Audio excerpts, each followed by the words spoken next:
A gente estava conversando aqui, né, Vini, em relação à propina, que é justamente o pedido de dinheiro, né? Isso. Mas nesse caso há um avanço em relação a isso, porque há um pedido de ouro e não de vale dinheiro. mais do que dinheiro. Certo? Não estamos falando de dinheiro, estamos falando de barras de ouro.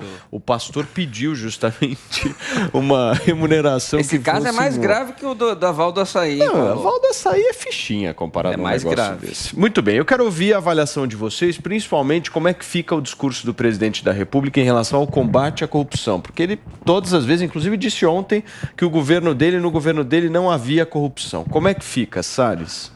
Bom, primeiro, vamos lá, contextualizando. A conversa que o áudio, pelo menos que foi divulgado, é uma conversa entre o Milton, um pastor aí, o nome dele é Gilmar, né? e um terceiro que deve ser um prefeito. O que o Milton Ribeiro está falando para o prefeito?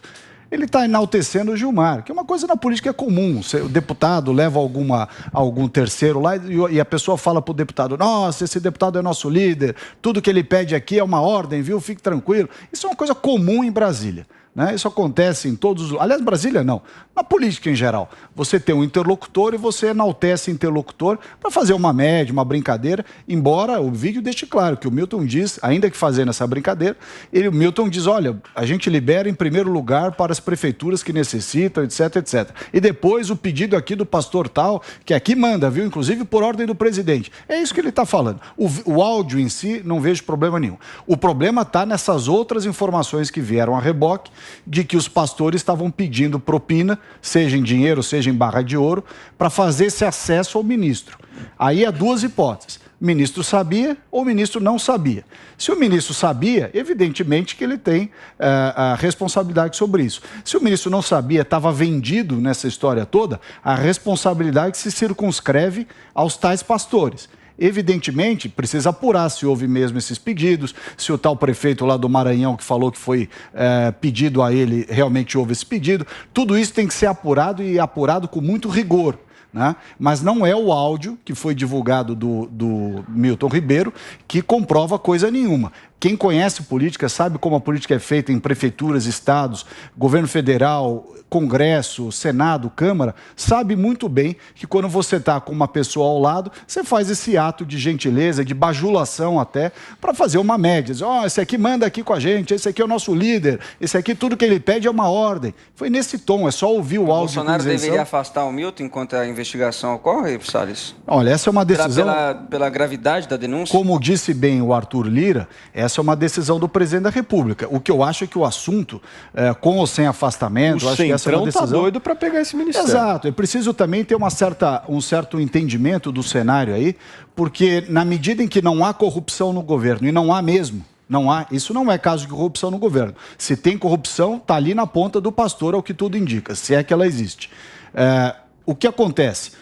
A turma está louca para botar a mão na grana do Ministério da Educação. Em ano eleitoral, então, nem se fala. O FNDE, o Ministério da Educação, tem um orçamento violento, altíssimo, até grande demais. Então, acho que nesse sentido também precisa tomar cuidado, porque muitos dos que apontam o dedo, olha lá, não tem condições de permanecer no governo, querem sentar na cadeira dele. Então, tomar um certo cuidado aí também. E Deus nessa história, hein? Que situação, hein? Não tem nada a ver. Como é que fica, Paulinha? Olha, eu acho que vai ser complicado essa história aí, de apurar, divina, de explicar. E essa mistura também, né, de pastor intermediando cidade, tipo, o que tem a ver, gente? Essa mistura religião-estado é uma coisa esquisita. E era uma verba para construção de igrejas. Não. Uma verba de educação. Não é isso que está dito lá no áudio, não. Não. No áudio é falado que é para justamente para apoio de construção de igreja. Apoio de prefeito para construir igreja é o apoio de aprovar a obra mais rápido, ou seja, não é Ministério da Educação. Não tem nada a ver com a educação. Não tem nada a ver com a educação. Não, mas isso é conversa política, tá um pouquinho. Não pode abstrair a discussão política. Né? Essa história de dizer que prefeito e pastor não tem nada a ver é uma abstração filosófica que vocês estão fazendo. Se você for em qualquer eleição municipal, aonde os prefeitos e candidatos a prefeito a cada eleição vão pedir voto? Nos pastores e nas igrejas. Então, pastor não tem nada a ver com educação e com o prefeito. Não é verdade. O mundo real não é assim. O mundo real, a campanha dos prefeitos é feita com base em apoio dos pastores, com base em apoio de presidente de sindicato, com base em apoio de presidente de associação, assim que a política é feita. Se você, esse ano de 2022 agora, acompanhar, eu arrisco a dizer, 99% dos deputados federais, ou dos deputados estaduais, ou dos senadores, estão indo fazer campanha em igreja. Não, mas campanha, eleição, tudo bem, mas depois na administração que está sendo feita é para todos, né? A questão de um pastor ser o intermediário. Posso chamar, o Ministério da Educação, isso que eu não entendo. Assim, hein? Mas o Bolsonaro falou que não ia fazer assim. Mas aliás, o cara é ministro da Educação, o que tem a ver com a igreja, construção de igreja? Peraí, Pená, deixa a Zoe fazer o comentário dela, em seguida eu passo. A Zoe tá certa. A Zoe tá certa. Eu fiquei um pouco confusa nessa questão, porque, ele é um pastor, é super religioso, fervoroso e tudo mais. Agora, o cargo dele é ministro da Educação. Qual é a ligação do ministro da Educação com a construção de igreja? O que uma coisa tem a ver com a outra? Agora aqui, eu não quero ser leviana e falar aqui coisas que ainda não foram confirmadas. Então, tem que ser investigado, tem que ver o que realmente aconteceu. Os áudios realmente não provam muita coisa, mas fica essa pulga atrás da orelha. Um ministro da Educação intermediando aí com prefeitos para a criação de igrejas. É uma coisa que realmente o Bolsonaro tem que também falar, né? Porque é ele que colocou o ministro lá. Você, Pená? Esse bolsolão do MEC esconde um grande esquema que já é comum no governo Bolsonaro, o esquema dos gabinetes paralelos. Né? A CPI da Covid revelou um gabinete paralelo no Ministério da Educação e agora a gente vê um gabinete paralelo no Ministério da Saúde, e agora a gente vê um gabinete paralelo no Ministério da Educação. O que faz esse gabinete paralelo? Faz a intermediação de verbas para os prefeitos. Isso é corrupção. O bolsolão do MEC é um esquema de corrupção. O Salles mencionou o FNDE, eu digo qual é o orçamento do FNDE. No ano passado, o orçamento do FNDE foi de 54 bilhões. O que esses pastores, e não interessa se são pastores, poderiam ter qualquer religião, são duas pessoas, principalmente o Gilmar. O pastor Gilmar esteve 4 vezes com o Bolsonaro para combinar o repasse dessas verbas a prefeitos aliados. Quando ele faz essa intermediação, não sendo funcionário do gabinete, ou seja, ele é paralelo, não é um funcionário oficial do gabinete. Ele está montando um esquema de privilégios. O nome disso é tráfico de influência. E tráfico de influência é crime. Daqui a pouco o Salles vai dizer que não e vai passar pano. E mais, o FNDE, meus amigos, que tem 54 bilhões no seu orçamento ano passado, é controlado pelo ex-chefe de gabinete do ministro da Casa Civil, que é o Ciro Nogueira, que é do PP, do Centrão. Então, o Centrão também tomou conta desse governo, por um governo que disse que nunca ia compactuar com esquemas de corrupção,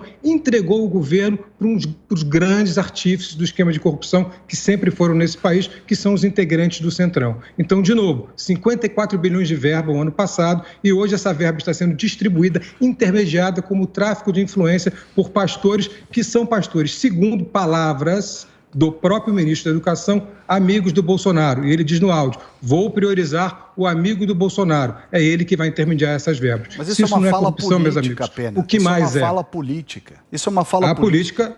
E essa é a boa política, né, Salles? Essa é a nova política que o Bolsonaro disse que ia implementar. Essa é a nova política que essa camisa que você está usando passa pano hoje. Não passa o pano para nada, desculpa.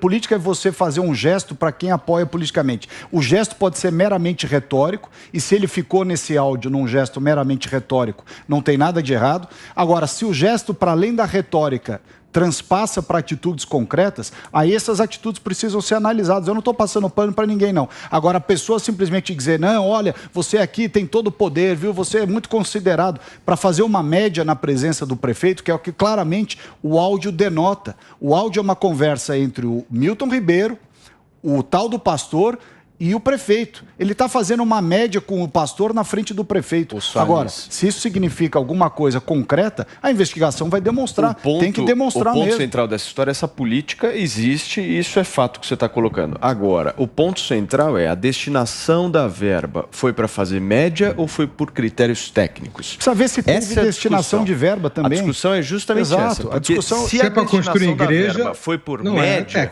essa média com certeza vai levar a um caso de corrupção construção e a gente já sabe. Espera um pouquinho, a verba não era para construir igreja. O que ele está, ouça o áudio com isenção.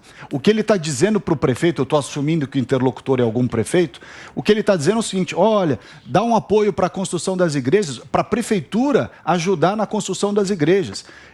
Isso é política. Se você fosse na época você tem isso aí em qualquer partido. Se você for um partido que é ligado a sindicato, o cara vai falar para o prefeito: olha, o sindicato lá é amigo nosso, é parceiro, abre um espaço para eles participarem aí, fazer curso de formação.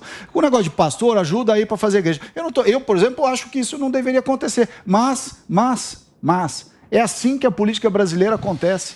Esses pastores... Mas não era para ser diferente, Salles? Muito bem, mas quando ele foi diferente, Pena, quase derrubaram o presidente da República. O pessoal dizia: olha, o Bolsonaro não conversa com ninguém, Bolsonaro é um radical, Bolsonaro não tem interlocução no Congresso. Aí o Bolsonaro abre interlocução com o Congresso, abre espaço para a política, no sentido estrito da palavra, poder acontecer, ele está sendo criticado por isso.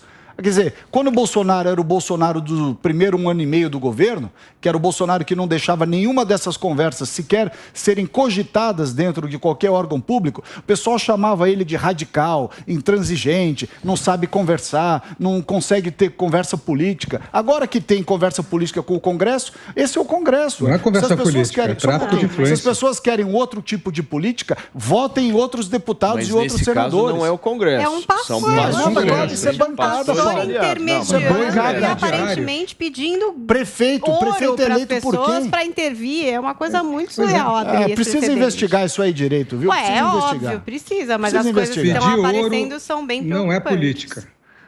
Muito bem, a gente só fica... Eu acho que o presidente Jair Bolsonaro errou feio no governo dele, no Ministério da Educação. Só escolheu gente que fez fumaça e da parte prática mesmo, absolutamente nada. Tanto é que nós temos 3 trocas.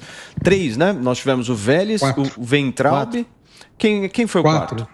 Teve um que ficou menos de um mês. Do currículo, é verdade, durou um dia. É verdade. Mas botou no currículo, foi ministro. Botou no currículo, é verdade. Então, enfim, quem perde é a gente, né? Infelizmente, a área da educação, lastimável.